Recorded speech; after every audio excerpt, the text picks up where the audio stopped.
ซีดให้เบิ่งเห็นเลยเด้อยาฆ่าหญ้าที่มีคุณภาพถ้าใครอยากรู้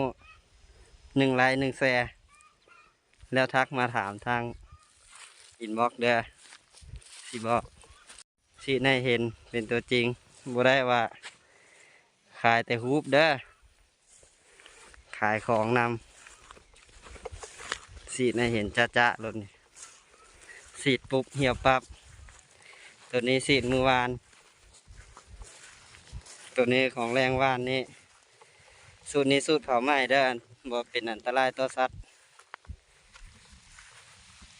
ตัวนี้ซีดวางเสานี่เด้อกำลังยุบตายทุกปัญหาตายทุกหญ้าคนซีดเนาะจ้าๆรถคนถ่ายนี่ก็ซีดคือกันไปบางเดือนนี่ทางไปทางซีดหญ้าขอบใจ1 ไลค์ 1 แชร์